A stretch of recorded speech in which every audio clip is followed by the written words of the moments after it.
YouTube, I have been debating whether or not to make this video for a while. I reckon I'm going to. We'll talk today about throwing knives. Throwing knives are easy to find, they're cheap, they're usually stainless steel. Most people say they're garbage. I would say that if you're going to be outdoors, these are a damn good thing to have on you, and I'll show you why.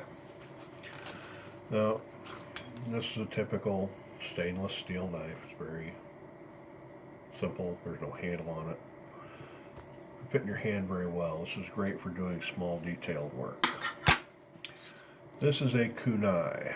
This is made out of stainless steel, and for all intents and purposes in a survival situation, this is garbage. But one thing that a kunai is really good for is that if you were to take this end off, this little ring end, you suddenly have a spearhead, which is great for small game. Put that there. Now this is something a little beefier. I'm not sure if this is stainless steel or not. I believe it is, but this is made by Smith & Wesson. Very heavy throwing knife. And this actually serves a couple of different purposes. Now you can sharpen that up, and then of course you have a regular throwing knife. If you needed a spear, you could make a spear out of this and have something a little beefier. But this is a little multifunction tool, something most people are unaware of. This hole right here, you can actually use that to create pegs. So if you have to build something and you need a wooden peg, or if you have a small arrow that you need to straighten, these holes in the middle of these knives are excellent for that. And I would say if you were an archer, it would not be a bad idea to drill out that hole right there to the size of your arrow, and then you have something you can sharpen or straighten your arrows with.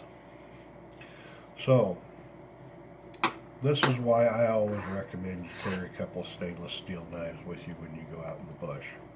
They're cheap, they're easy to carry. Now I've got these 3 different kinds, and they all fit into one handy dandy belt pouch, and the whole thing weighs a pound and a half.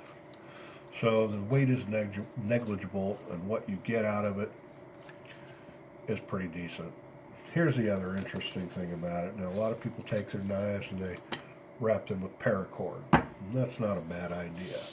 Cordage in the outdoors is a good thing to have. You're always going to need it. You're always going to wish you had more. But I want to show you a better idea. This is what's called artificial sinew. People who use leather and do leather crafts will know exactly what this stuff is.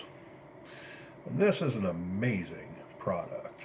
Now this cordage is pretty strong, and depending on where you buy it from and the quality of the cordage you're buying, artificial sinew will hold between 25 and 50 pounds of weight on that one little string.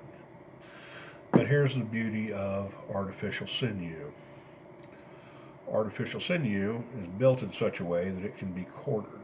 And it takes a little time to get started there, but once you start peeling it apart, you'll see that you have these strands, and each one of these strands you can break into 2 more strands. That looks like it might be easier to do over here. So now you have quadrupled your cordage. And this is very fine. You could actually use that for a snare. Very strong. This would probably take about 15-20 pounds of punishment. Now the nice thing about this is that you can,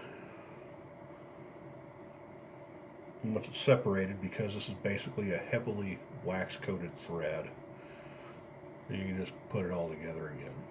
If you actually carry some beeswax with you, you can make that literally one piece again.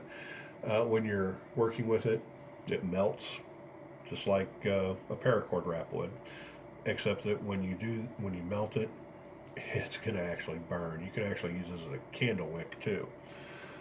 But here's what I recommend, and I highly recommend that before you wrap anything in paracord,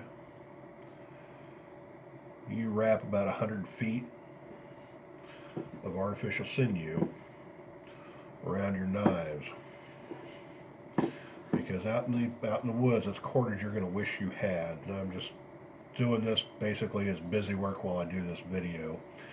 But the point is, when you get it done, if you have 100 feet of artificial sinew here, which is not going to take up that much space, under your 20 feet or 25 feet of paracord, you have a ton of cordage that is very useful. Also, like I said, with this particular style, these things make great spears or digging tools. If you had to tie it to a stick, cut out your slot inside the stick or split it, and then put this inside, you have something that you can tie it up with without having to waste your 25 feet of paracord. And it's a lot better job. The other thing is that if you're in a true Jesus help me, I need to live survival situation, being able to have this small of a cord and in hundreds and hundreds of feet of it at once is going to be more likely to be beneficial to you in the long run than a fat piece of paracord. So there we go. My quick video on why you should carry throwing knives and use artificial sinew in your packs. Thank you, YouTube.